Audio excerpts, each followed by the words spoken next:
It has been a lovely party with the Lionesses celebrating winning the Euros on stage in front of 7,000 people in the square and plenty of onlookers trying to peek through the railings outside.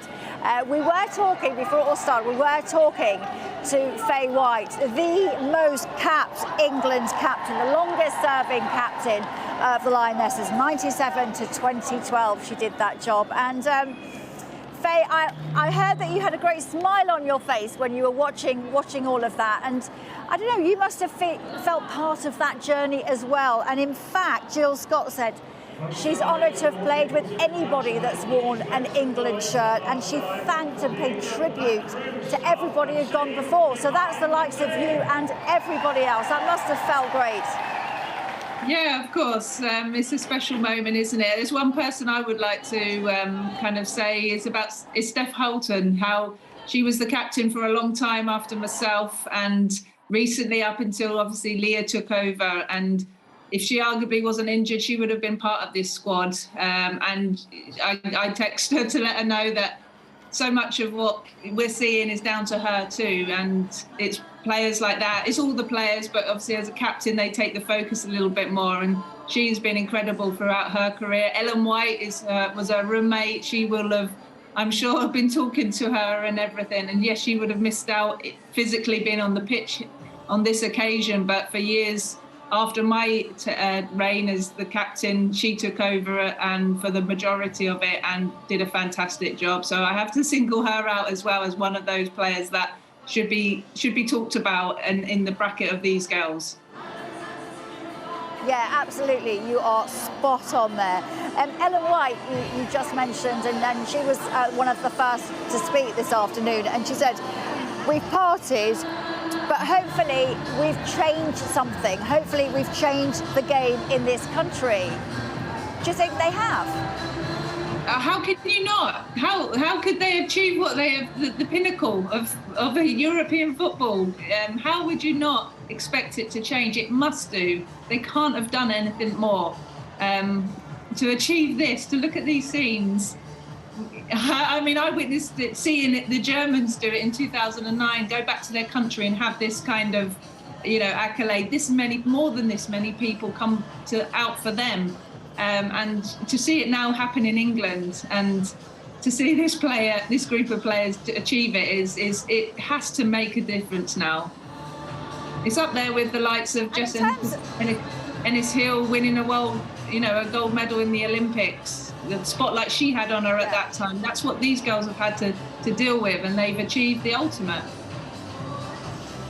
Yeah, they absolutely have achieved the ultimate. And I don't know, they're living in a different world perhaps to when you were the captain, even though it's a short time ago because of social media. They've now got huge followings. If you look at the captain, Leah Williamson, she's got over 500,000 followers this morning on Instagram. I mean, that is a very powerful marketing tool, isn't it? And it can't be ignored anymore. You can't expect these girls to be earning £20,000 a year for what they've just done, can you? No, I mean those figures on social and in as far as what they're earning, I'm sure will now increase more so through sponsorships, I hope, and the things that are coming into the game like that. Obviously, that we still need people and fans to go out and support the WSL matches week in, week out. Get behind your club, go and find where the games are. The games need to be put in bigger stadiums. Clubs really have to step up and allow that to happen more in the WSL. But yeah, I mean, it has to change, doesn't it? You can't achieve this and expect your elite top women's footballers to be on low incomes anymore.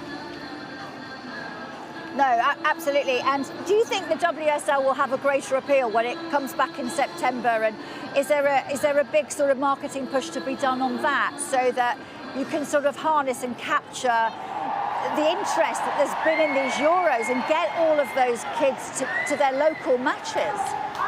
Yeah, exactly. That's what we need to do. It needs to be made easy for fans to come and find the games, travel to the games, get bums on seats really, week in, week out, like I said, and watch world-class players. And the unique selling point is that families, young children can get up close to these players. They can get autographs and photos after a game, and I mean, these girls are going to walk down the street and be inundated now, aren't they? Everyone knows who they are, and rightly so. I am not sure who is singing at the moment, but we did see Lucy Bronze on the microphone. Which is quite good, isn't it? She was in shades. She said they're feeling on top of the world, but they want to get their hands on the World Cup. Incredible. They're already thinking ahead to the next thing, but that's the sign of a champion, I guess. Yeah, that's typical Lucy. This will be up there as the best achievement she's got to date, but within a few weeks she will be fully focused on that World Cup in a year's time. And I'm sure all of the girls will. Serena will have a plan, I'm sure, get qualified and then get there, and they have to go there with a lot of confidence, a lot of belief after this.